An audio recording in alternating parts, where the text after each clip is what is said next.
Maka yang menjadi murid saya haram sholawat karena fulus. Yang istifadah mengambil ilmu daripada kajian-kajian kami tidak pantas lagi mengatakan itu, malu kepada Rasulullah Sallallahu Alaihi Wasallam. Kalau sholawat karena Rasulullah pantas disolawati. Jika zikir karena Allah pantas diingat, bukan karena pengen dapat pahala lagi. Belajar-belajar jadi ahli ma'rifat. Ahli ma'rifat beramal bukan karena pahala. Ya, jadi mulai detik ini, pagi ini, jangan lagi amalkan amal-amalan. Kalau mau beli rumah, sholawat sekian. Bukan begitu cara memahaminya. Boleh amal begini, tapi dengan niat yang diganti.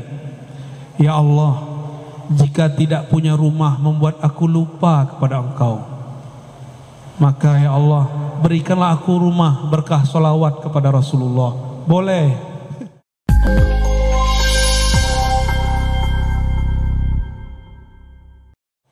Assalamualaikum warahmatullahi wabarakatuh. Nama saya Jasri dari Ledok, Kabupaten Bengkayang. Semalam kami ke Sambas, sekarang di Singkawang lagi untuk berjumpa Buya. Alhamdulillah. Jadi Buya, kami di sini minta ijazah talqin. Yang pertama, yang kedua, pertanyaan yang mau saya tanyakan, apakah Buya pernah bermimpi bertemu Rasulullah? Andai pun nanti Buya bermimpi, sampaikan salam saya. Terima kasih.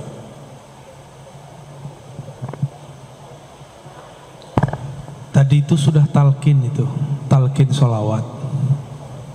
Ya, antum itu langsung ijazahnya langsung dari Rasulullah secara rohani. Karena saya belajar hadis, dalam ilmu hadis tidak terima riwayat kecuali ketemu fisik, tapi ini ketemu rohani. Terjawab pertanyaan kedua. Jadi suatu saat ada orang aliran sesat datang kepada saya. Dia mengaku imamnya adalah Imam Mahdi. Hari Jumat, saya kemudian sebelum sholat, saya sholawat mengadu kepada Rasulullah. Kenapa saya gelisah? Gelisahnya bukan main. Saya nggak pernah segelisah itu. Dulu punya masalah apa saja tidak ada gelisah. Ini gelisahnya bukan main. Sebelum Jumatan, saya kemudian menyapa Rasulullah. Allahumma salli ala Sayyidina Muhammad. Assalamualaikum ya Rasulullah. Assalamualaikum ya Habibullah. Assalamualaikum ya Sayyidi ya Rasulullah. Begitu terus saya baca. Wahai Rasulullah, wahai Rasulullah, syafaatkan aku, syafaatkan kolbuku, syafaatkan pikiranku, badanku. Kenapa ini gelisah? Tiba-tiba Allah masukkan saya ke alam yang bukan alam ini. Disebut tidur bukan tidur, disebut jaga bukan jaga. Ya, jadi ini bukan bagian ahli hadis, ini bagian ahli rohani. Di saat itu seakan-akan beliau berkalam, bacalah assalamu alayka atau assalatu wassalamu alayka ya abati ya Rasulullah. Pas mau azan saya sadar lagi, terbangun lagi. Maka benarlah kata Nabi, man ra'ani fil manam fasayaran yaqzah. Siapa yang bermimpi ketemu aku akan bertemu aku dalam keadaan jaga. Disebut jaga mimpi, disebut mimpi kok terasa jaga. Ya. Alhamdulillahirabbil alamin. Tapi ingat, saya bukan orang suci. Kan tadi tanya ya, saya sebenarnya malu menceritakan ini. Ya. Nanti ada orang hasad bilang, Ustadz gak boleh cerita mimpi. Mana dalilnya? Mana dalil gak boleh cerita mimpi?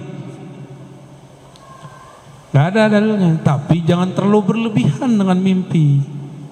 Biasa aja ya. Orang mimpi belum tentu dia wali. Sebagaimana yang tidak mimpi belum tentu tidak wali. Ya, paham? Jadi mimpi itu terjemahan dari alam sadar. Kita ini punya kesadaran alam bawah sadar. Dia sadar tapi di alam bawah sadar. Ini ternyata maksud kalam Nabi. Bainama ana naimun wal yaqazah. Antara aku tidur dan bangun, itu disebut alam bawah sadar. Nabi sudah sebut istilahnya 14-15 abad yang lalu. Ahli psikologi baru menemukan istilahnya sekarang. Mereka sebut trans, tapi mereka pun bingung trans itu apa. Karena trans yang mereka tahu cuma Trans Jakarta, Pontianak, Singkawang. Allahumma salli ala Sayyidina Muhammad. Baiklah, penanya berikutnya kita bagi sesi dulu. Silakan.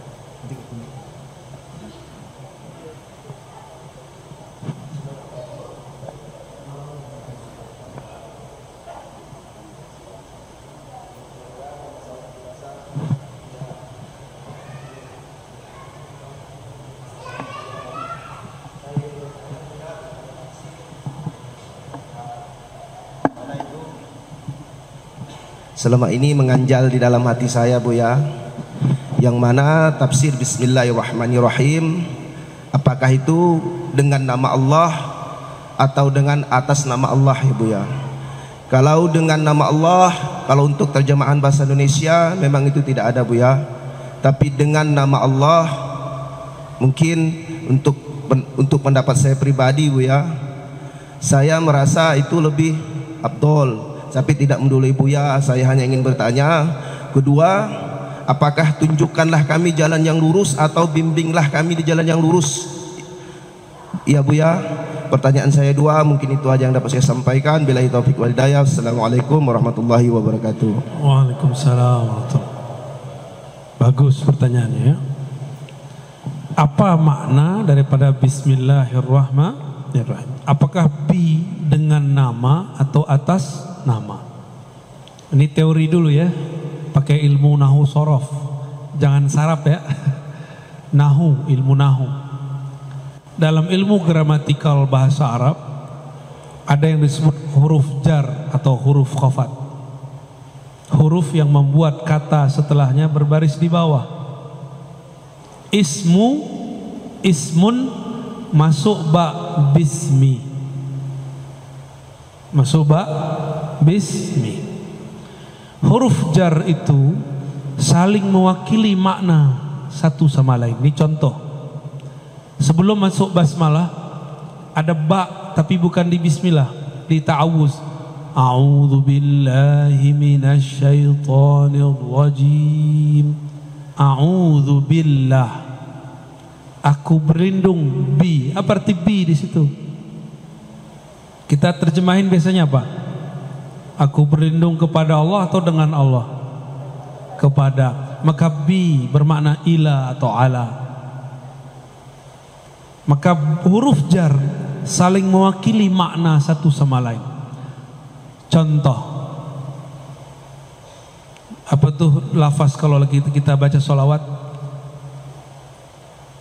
Bibak kata. Ada satu lafaz ya? Inti ngantuk. Bibakkah, bi diartikan fi. Bi dengan tapi diartikan fi. Wulidtu bi Makkah, aku dilahirkan bukan dengan Mekah tapi di Mekah. Sudah berapa arti ba? Sudah dua. Ya. Maka bismillah ini bismillah apa? Ulama kita mengartikan ini ba isti'anah. Ba minta tolong. Ada yang mengartikan ini ba istizan, minta izin. Ada macam-macam ba. Ada yang mengartikan fi, dalam nama Allah, dengan nama Allah. Lebih tinggi mana orang yang bawa nama atau di dalam nama? Nama tidak pernah terpisah dari yang punya nama. Ini Ar-Razi, ya ini badannya. Maka saya yang di dalam nama Ar-Razi itu.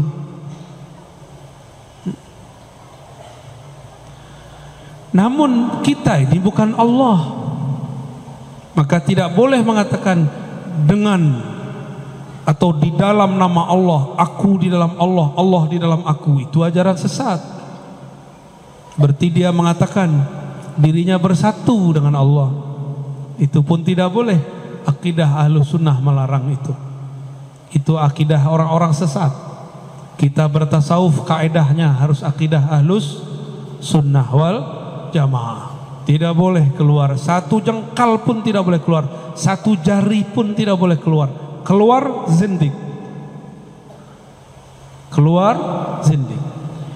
Maka rasakan saja apa makna yang tumbuh dari kata ba.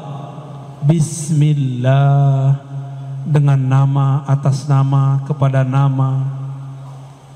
Atau boleh dalam rahasia nama, boleh. Saya kalau bawa surat dari Pak Wakil Bupati, Wakil Wali Kota, atau Gubernur, atau Presiden, atau pimpinan, saya datang ke instansi bawa stempel, diterima atau tidak? Pasti diterima. Kenapa? Ada stempelnya dengan atau atas nama pemimpin. Dulu guru-guru kita juga begitu. Jika ada santri datang kepada syekh, kalau bawa nama temannya pakai surat, saya bawa surat dari guru saya, dibuka. Walaupun ada antri 1000, pasti dia yang didahulukan. Ya, kalau bawa nama itu baru bawa nama makhluk. Bapak Ibu saudara-saudaraku yang muliakan Allah, kalau kita masuk kantor harus pakai fingerprint. Didaftarkan dulu nama, dan itu nama juga tuh, karena di ruas-ruas ini ada nama. Didaftarkan dulu baru bisa masuk. Kalau kita mau naik ke hadirat Allah, maka harus lewat nama ini. Bismillah. Di manakah nama Allah? Allah pancarkan. Allah pancarkan pada qalbu baginda Rasulullah sallallahu alaihi wasallam. Maka orang-orang yang berselawat kepada Rasulullah, dia sebenarnya sedang masuk ke dalam rahasia nama. Jadi orang selawat itu kenapa cepat kepada Allah? Karena dia masuk ke dalam rahasia nama. Dan ini tidak ada pada zikir-zikir yang lain, hanya ada pada zikir selawat. Itulah rahasianya yang kita sebut malam tadi di Sambas, ya. Ya. Di surat Taubah basmalahnya diakhirkan. Wabil mu'minina raufur rahim. Dan terhadap orang beriman, Rasulullah mempunyai 2 nama yang merupakan nama Allah, Rauf Rahim. Rauf Rahman, sama, mirip, walaupun berbeda beberapa. Rahim. Ternyata kata Rauf yang merupakan Asmaul Husna dibolehkan untuk nama Rasul. Rahim yang merupakan nama Allah tapi disebut sebagai nama Rasul. Rasul yang Rauf, Rasul yang Rahim. Maka Allah menyayangi makhluk lewat Rasulullah. Maka siapa yang berselawat kepada Rasulullah, dia telah masuk ke dalam rahasia nama-nama Allah. Inilah rahasianya kenapa sholat jadi sah ketika kita Bismillah. Inilah rahasia juga kenapa mazhab Malik, di mazhab Malik lama tidak ada basmalah di Fatihah, tapi dia tetap membaca sholawat di akhir, maka sah sholatnya. Ya, karena itu rahasia nama. Wallahu a'lam bishawab. Maaf, kita berikan dulu untuk akhwat ibu-ibu 1 pertanyaan. Silakan Bu. Nanti kita rolling. Kalau tidak ada, saya sarankan kepada bapak-bapak. Tunggu dulu Pak. Ada, silakan.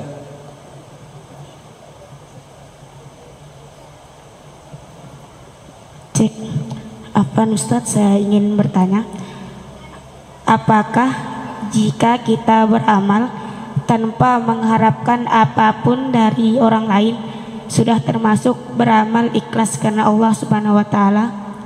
Baik, sekian, terima kasih. Baik. Iya. Beramal tidak berharap apapun. Ini bagian dari bab al-ikhlas.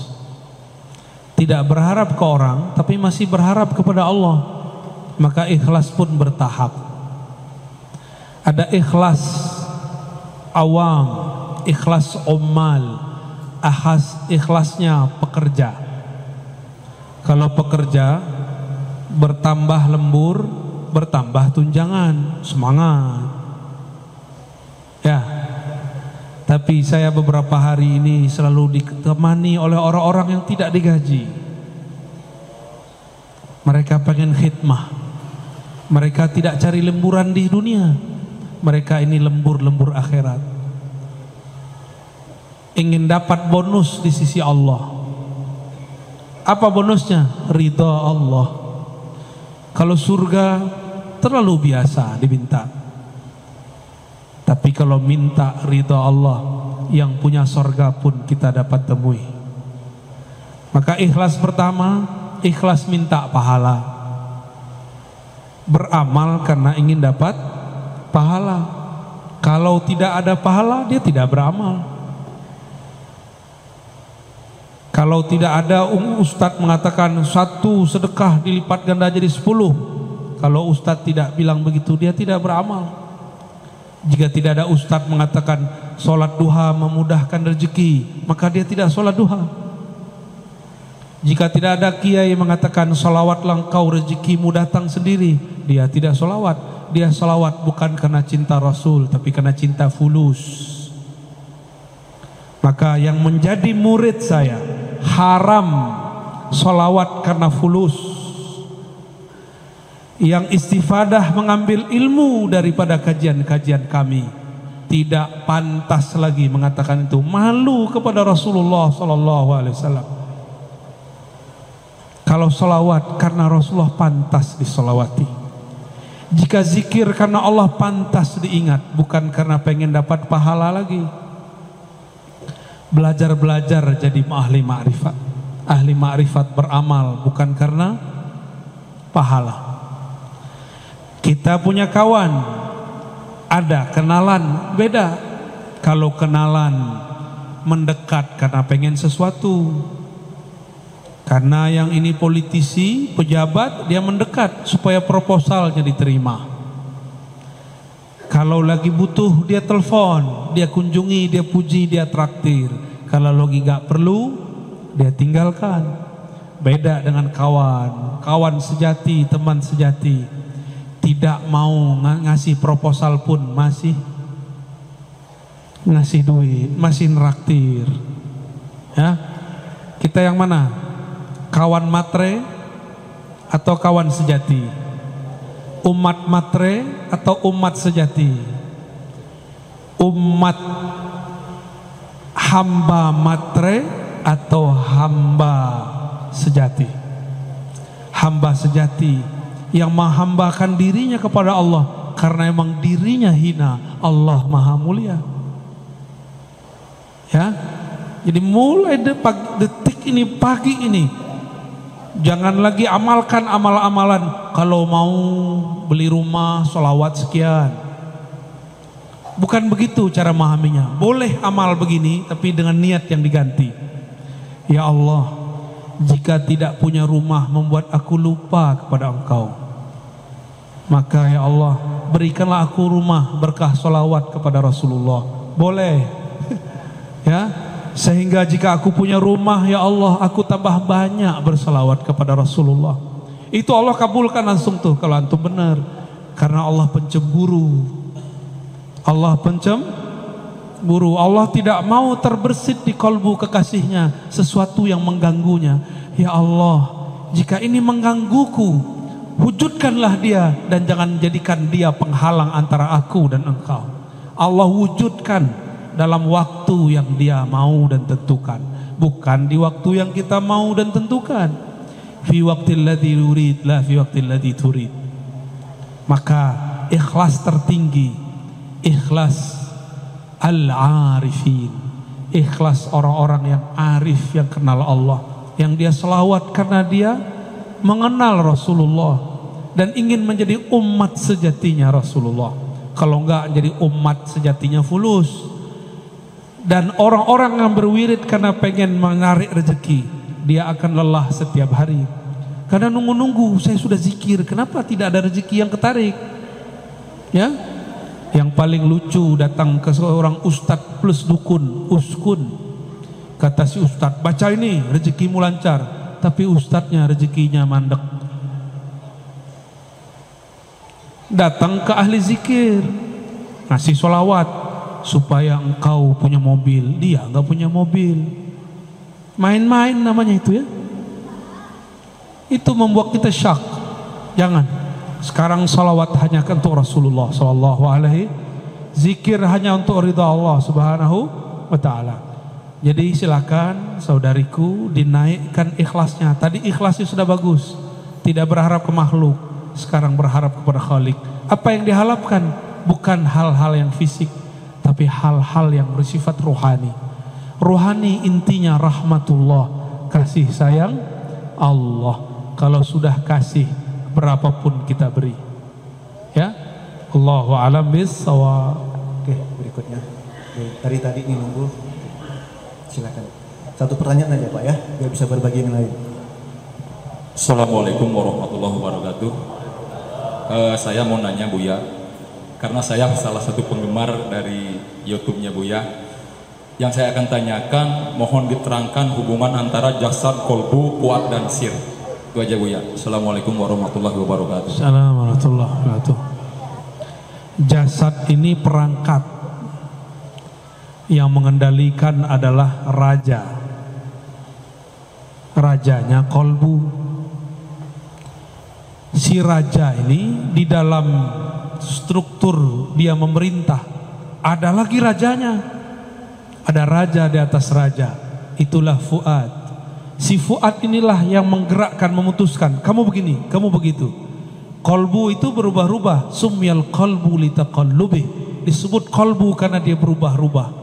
Tapi kalau sudah menjadi fuad, dia punya pendirian. Dia punya pendirian, ya.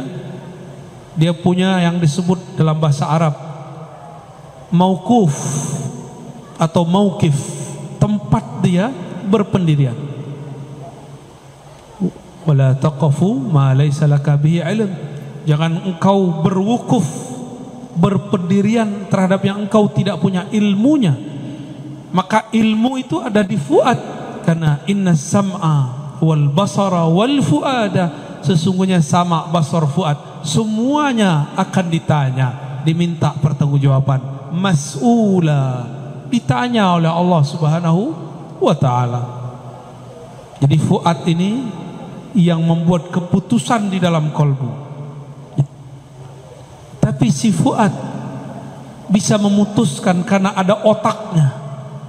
Otaknya fuad, otak dari otaknya kolbu disebut lub. Lub itu inti. Berarti apa? Inti. Maka orang-orang yang mempunyai spirit ini disebut ulul albab. Dan ini lebih tinggi dari profesor, lebih tinggi dari filsuf. Dia berbicara jauh ke depan. Maka mereka bisa memprediksi kalam-kalamnya karena dia berbicara dengan lub. Kata-katanya berlaku sampai beberapa abad ke depan. Seperti imam-imam mazhab yang 4. Mereka berfatwa sesuatu yang baru cocok untuk zaman ini. Contoh, Imam Abu Hanifah mengatakan zakat fitrah boleh dengan yang senilai dengan beras atau gandum, makanan pokok. Coba saya tanya Bapak Ibu nih, dikasih beras, dikasih fulus, pilih mana? Jujur, dikasih beras apa fulus? Matre semua ya. Ibu-ibu dikasih beras, dikasih duit, pilih mana? Hah? Enggak, ibu-ibu jawabnya lain. Yang ngasih beras aja lah.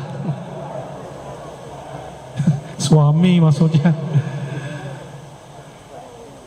Itu kalam dikalamkan abad kedua. Tahun 130 beliau berfatwa begitu, tahun 150 dibid'ahkan orang.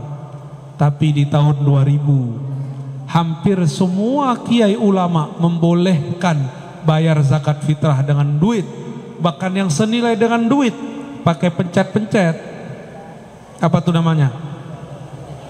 Dijikir digital. Bid'ah beneran tuh. Ya, itu yang ngomong Imam Abu Hanifah. Abad kedua dia berbicara, 12 abad setelahnya baru terang benderang dia berbicara dengan lubnya. Lain dengan Imam Syafi'i. Imam Syafi'i berbicara dengan ruhnya. Kata beliau, wajib baca Fatihah dalam sholat, mau imam mau makmum, karena munajat kepada Allah tidak dapat diwakilkan. Jadi Allah kasih anugerah lub kepada Abu Hanifah, agunah ruh kepada Imam Syafi'i, ma'rifatur ruh. Semuanya dapat ilmu ini, tapi yang mereka sampaikan ini beda-beda ilmu. Udah gitu ya, terjawab. Alhamdulillah.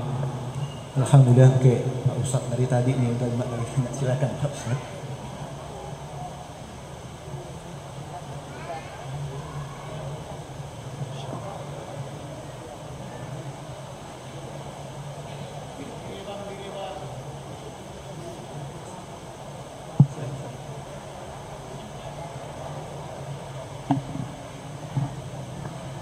Mohon izin Buya, saya mohon penjelasan ayat innan nafsa la'ammaratun bisu illa marrahima rabbi.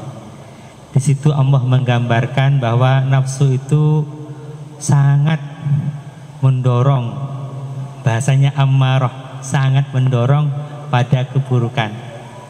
Illa marrahima rabbi, itu kan kecuali orang yang disayangi oleh Allah. Yang ingin saya tanyakan, sebenarnya kita bedakan antara nafsu dengan yang bukan nafsu itu bagaimana Bu ya? Terus kemudian untuk menjadi marrahima rabbi, orang yang disayang oleh Allah itu bagaimana? Terima kasih. Masya Allah, ini pertanyaan puncak ya, terakhir ya. Pertanyaannya betul-betul husnul khotimah. Innan nafsa la ammaratun bisu. Panjang itu bisu, karena emang su itu panjang. Sesungguhnya nafs, jiwa, diri, punya diri. Diri ini yang zahir. La, pakai la di situ sungguh, bukan la tidak. Disebut lam taukid, sungguh. Ammarah, bukan amarah. Ammarah berarti banyak memerintah, banyak mendorong, banyak mengajak kepada su. Tuh panjang kan? Su artinya keburukan, keburukan, keburukan, keburukan. Dalam keburukan ada keburukan, setelah keburukan ada lagi efek dari keburukan. Maka tidak ada satu maksiat kecuali berimbas kepada maksiat berikutnya, terus bertali-tali. Dan ini pemutusnya cuma satu, illah, kecuali man rahima rabbi, kecuali yang disayangi oleh Allah. Rahmat Allah turunnya ke dalam kolbu saat seseorang anak kecil wafat. Keluarga Rasulullah, cucunya wafat, Nabi menangis. Sahabat bertanya, jadi sahabat ini dulu kaku-kaku awalnya, Nabi lah yang melembutkan kolbu mereka. Kata sahabat ini, ya Rasulullah, apa-apa nih, kenapa engkau nangis? Ini namanya niyaha, apa niyaha? Meratap. Lalu Nabi mengatakan, lah bukan, ini rahmatun, itu rahmat kasih sayang.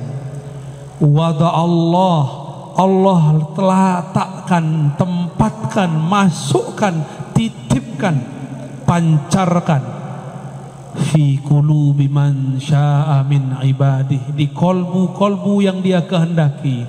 Kau tidak dapat, aku dapat, maksud Rasulullah.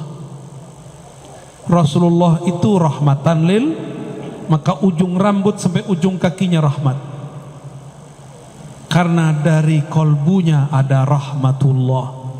Maka Rasulullah itu nama lainnya rahmatan lil, itu zahir, batinnya rahmatullah. Zahirnya rahmatan lil, batinnya rahmatullah. Jadi rahmat Allah itu nama Nabi.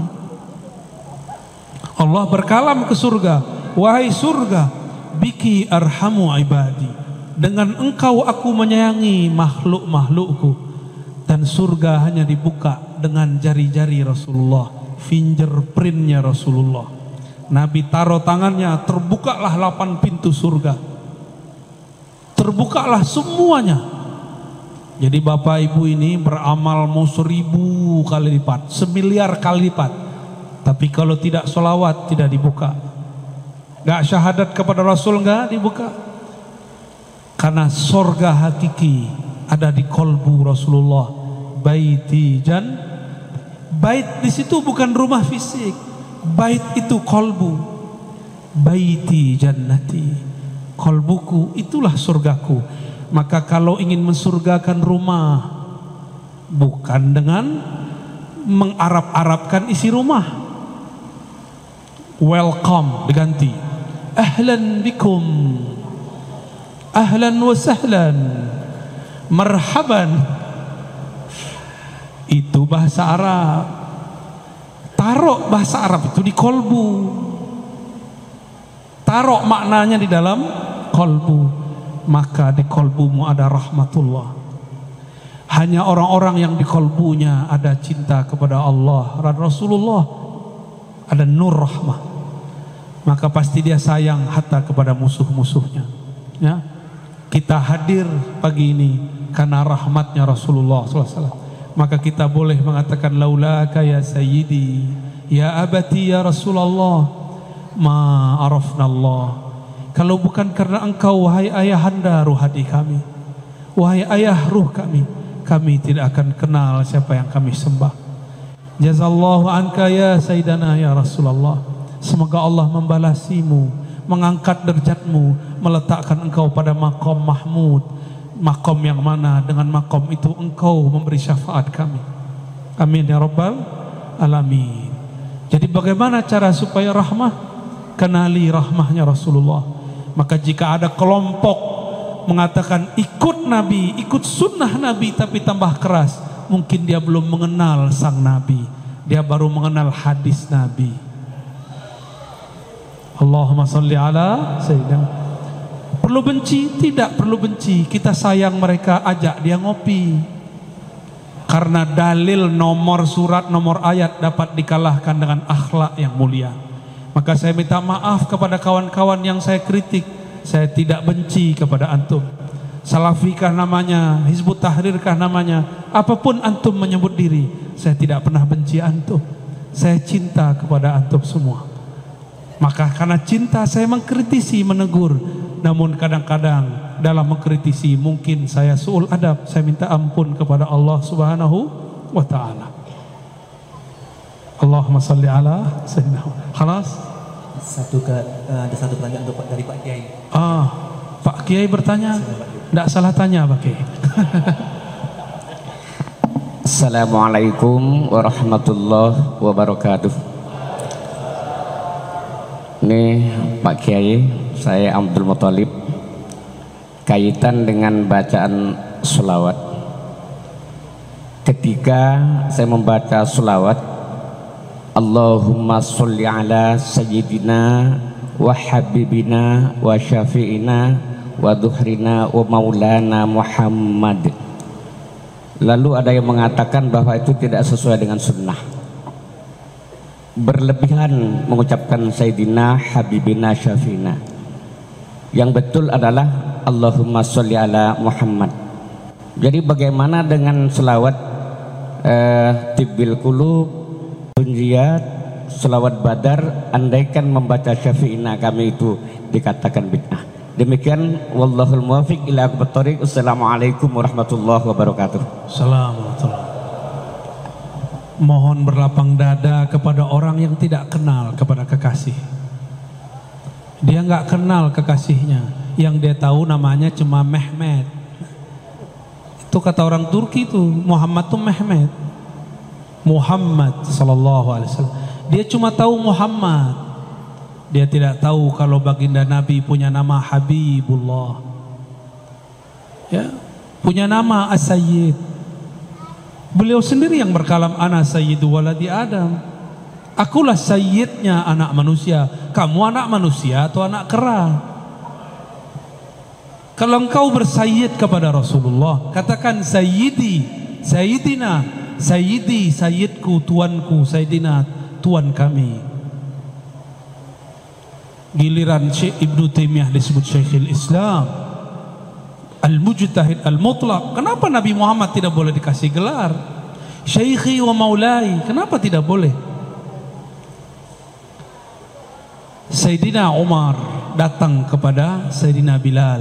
Apa kata beliau? Marhaban bi maulana wa maula maulana. Hadis sahih. Silakan cari sendiri. Mungkin mereka belum kenal riwayat ini. Ini orang-orang terdekat Rasulullah. Adakah iman kita yang lebih tinggi dari Abu Bakar As-Siddiq radhiyallahu ta'ala anhu? Ada yang lebih tinggi dari Sayyidina Bilal, Sayyidina Abu Bakar, Sayyidina Bilal, Sayyidina Umar? Sayyidina Umar ketemu Sayyidina Bilal yang hitam legam. Kalau berbicara cuma giginya yang terlihat. Maka dicandai oleh sahabat Abu Darda. Ya Aswad, oi kerling, oi tam. Bilal enggak terima. Saya hitam, tapi jangan panggil saya hitam. Ngadu kepada Rasulullah karena beliau ayahanda ruhani mereka. Rasulullah sidang Abu Darda.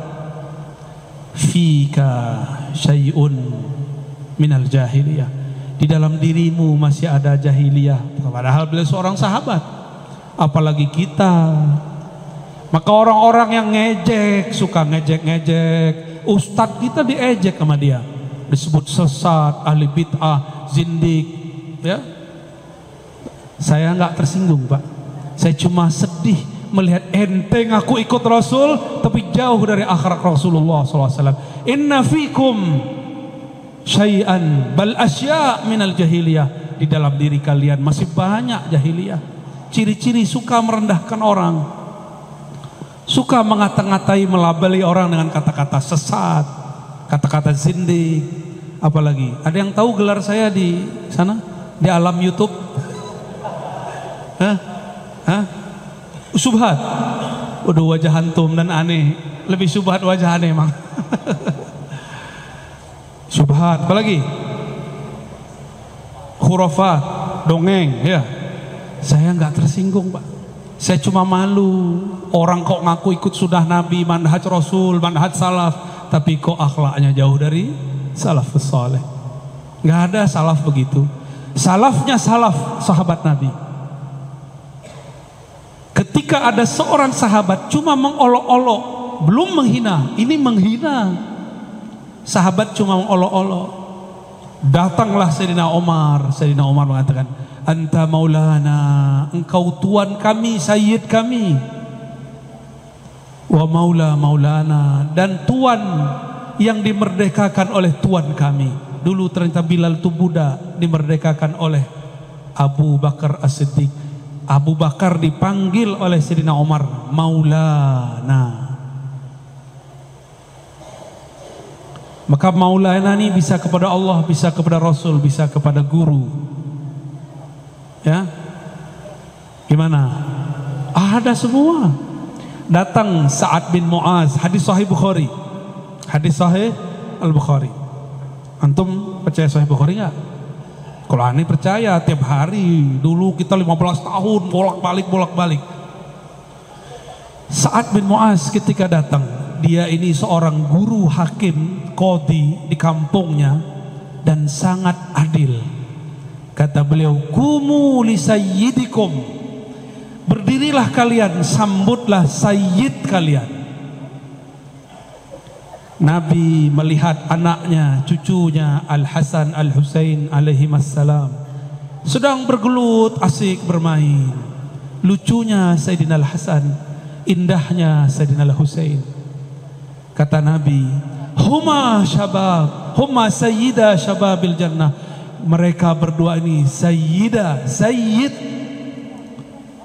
pemuda-pemuda surga. Nanti di surga nggak ada orang seumuran antum, ada yang seumuran aneh. Nggak ada seumuran Pak Kiai. Adanya seumuran aneh Pak Kiai, 33 sampai 35. Ya, mohon maaf yang sudah agak tua ya.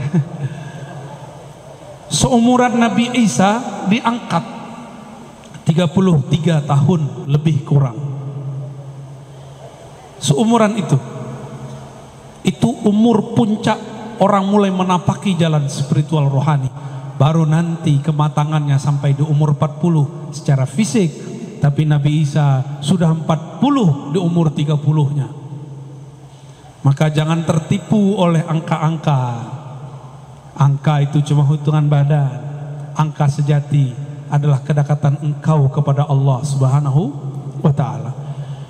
Jika Sayyidina Al-Hasan Husain disayyidkan Nabi, Sa'ad bin Mu'az disayyidkan Nabi, Sayyidina Bilal seorang budak azan disayyidkan Nabi, Abu Bakar disayyidkan oleh sahabat-sahabat, maka Nabi Muhammad Sayyidus Sadah, Sayyidul Habaib, Sayyiduna Sayyidul Alamin, penghulu alam semesta.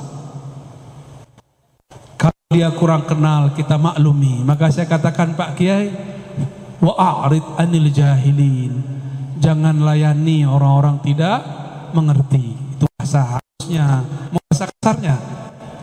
Ini tafsir kekerasan. Wa'arid anil jahilin, janganlah engkau melayani orang-orang yang jahil, bodoh, jahil murakkab. Saya ambil yang pertama aja ya, itu sisi kegelapan saya. Demikian Bapak Ibu yang melakukan Allah, semoga Allah meridhoi yang hadir.